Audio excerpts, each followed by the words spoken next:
देखिए, आप सभी के ध्यान में है 21 फरवरी 2019 को एक बहुत ही गंभीर लूट की वारदात के साथ मर्डर की घटना हुई थी, मनीष मूलचंदानी के मर्डर की, जिसको लेकर के बार बार आप सभी भी इसकी चर्चा करते रहे हैं लगातार। और हमारे पास में शहर के कई लोग आकर के इस बारे में बार बार कहते रहे हैं।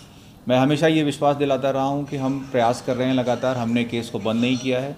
और वो लगातार जो प्रयास हो रहे थे, हमारी टीम भी यहाँ पर खड़ी है, इनके अलावा भी बहुत सारे लोग हैं जो इसमें इन्वॉल्व रहे हैं लगातार के प्रयासों का नतीजा है कि आज हम उस वारदात का खुलासा कर रहे हैं। इस घटना के बाद में ही हमारी टीम ने 7-8 गैंग को आइडेंटिफाई किया था, जिनके इस इलाके में मूवमेंट को लेकर के हमारे पास इन्फॉर्मेशन थी, जिनके इस वारदात में शामिल होने की संभावनाएं थी।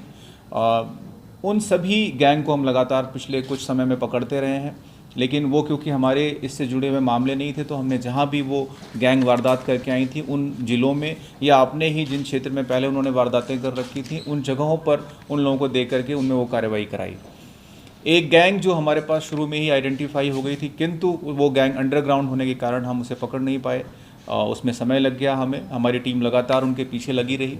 उस गैंग के लोगों को हमने पकड़ा है पिछले लंबे प्रयासों के बाद में। वो लोग हैं जिन्होंने इस घटना को अंजाम दिया था।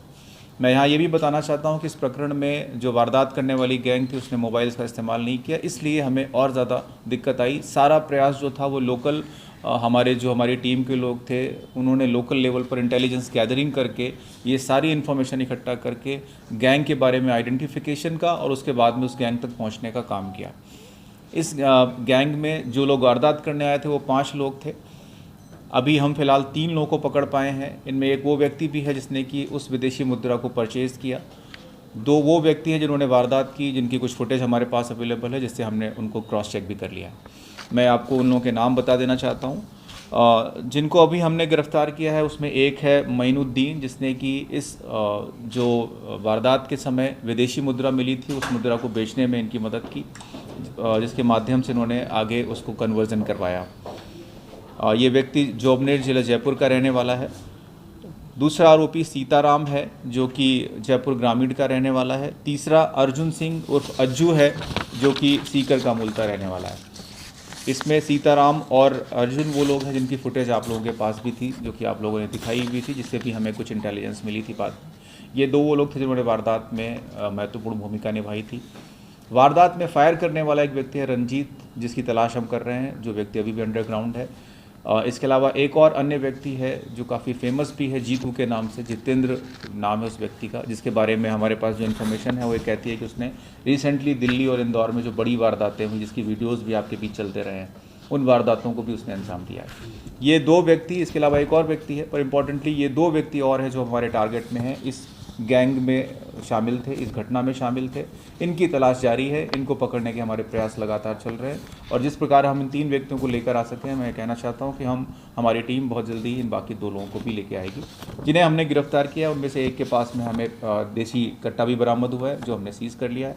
बाकी इन लोगों से हम लगातार इन्वेस्टिगेशन और इंटरोगेशन करके इनके पास और क्या क्या हथियारों की उपलब्धता है उस बारे में भी जाँच कर रहे हैं, और बहुत संभावना इनसे और भी हथियार बरामद हों। इस तरह की वारदात करते थे? ये इन लोगों ने बहुत सी वारदातें लूट की और इस तरह की मर्डर की वारदातें की। जैसे मैंने अभी आपको यहाँ पर बताया कि इसमें जो एक जीतू का नाम आ रहा है लगातार, इसने रिसेंटली दिल्ली और इंदौर में इस तरह की वारदात की है। दिल्ली के उस ब्रिज पर जो वारदात आप लोगों के पास फुटेज में भी अवेलेबल है, उस वारदात में भी उसके शामिल होने की बात है। तो ये लोग हार्डकोर लूट और मर्डर की वारदातें पहले करते रहे। किस तरीके से जी, अजमेर में जो वारदात, हाँ, अजमेर में वारदात देखिए 21 तारीख की वारदात है। इन्होंने से 2 दिन पहले रेकी की, 20 तारीख को अटैम्प्ट किया। 20 तारीख को उस दुकान पर ज़्यादा भीड़ होने के कारण ये वारदात नहीं कर पाए। इन्होंने दोबारा 21 तारीख को अटैम्प्ट किया। मेन मकसद था कि सारी संपत्ति जो है वो लेके निकल जाना, लेकिन क्योंकि वो, जैसा कि आप सभी को ध्यान है, मनीष बाहर आ गए, उन्होंने दरवाजे का गेट पकड़ लिया और उस प्रोसेस में उसने उन पर फायर करके उनका मर्डर कर दिया। तो इन लोगों का मकसद वो पूरी विदेशी मुद्रा जो उसकी दुकान में हो वो सब लेने की और पैसा लेकर के निकलने की थी। लूट की मंशा थी, जो कि बाद में मर्डर में कन्वर्ट हो गई। सर, इनको कोई लोकल, यहाँ से कोई लोकल इनपुट भी?